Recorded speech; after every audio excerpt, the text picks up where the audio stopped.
How do you earn the right to lead?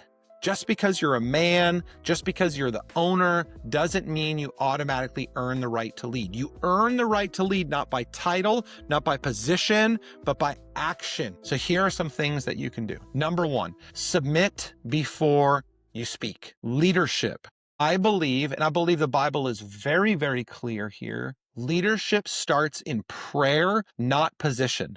This is one thing that Jesus modeled so beautifully is as he was getting ready to step into the greatest opportunity for leadership ever, he went off and prayed. And I got to tell you, man, I don't do this well. I do not pray often enough. I don't pray consistently enough. I don't pray before every meeting. I'm trying to get better at that. It seems like it's just a lifelong journey for me.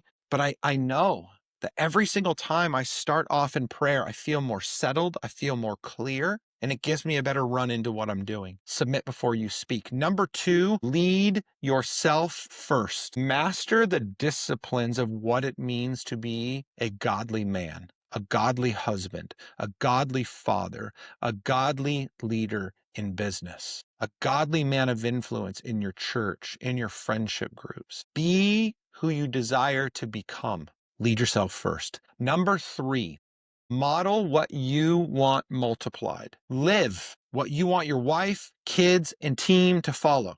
It is absurd to me how many parents will say, do as I say, not as I do. Now, I understand there's some context to that when there's age at play and other things, but if you truly desire for your children to be sober-minded, then why are you modeling for them being wasted on stupid content, inappropriate images, alcohol, drugs, whatever? You may be saying to yourself, well, I do this because I'm an adult and they're a kid. They watch, they see, they learn oftentimes by osmosis. Even for your wife, you want your wife to submit to you, but she sees you and you're never submitting to God. You're always doing things on your own, the way you want to do them, not listening to anybody or anything else. You want your wife to take your advice, but you won't take anybody else's, your wife's or anybody else's. Model what you want multiplied. If you want to be healthy, or if you want your family, your friends to be healthy, you should live a healthy lifestyle too.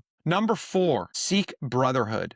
You and I cannot do this on our own. Great leaders are sharpened. They are not self-made. I cannot stand when people highlight this idea that I did this on my own. Look at what I did. You are a fool. First of all, without God, as a believer, you know this to be true. As a non-believer, non-Christian, this is called common grace. You don't gain anything without God. Everything you have is because of him.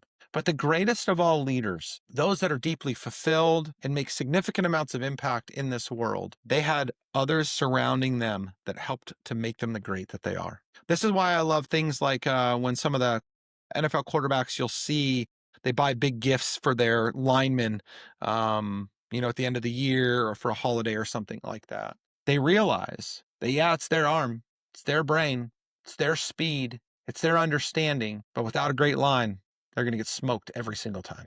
The same thing applies to us, men.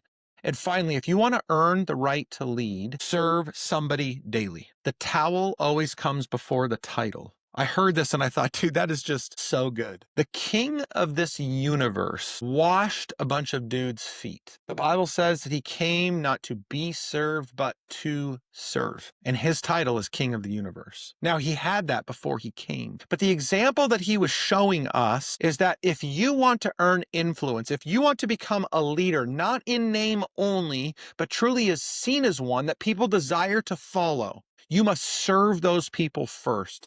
Demonstrate to them that you are willing to do whatever it takes to help them get to where they want to go. And that's my encouragement to you. Earn the right to lead your business, your family, your friendships, in your church, in your community. The world is teaching us men. The world is teaching us men to chase control. And yet God calls us to carry a cross. The world says, be the man.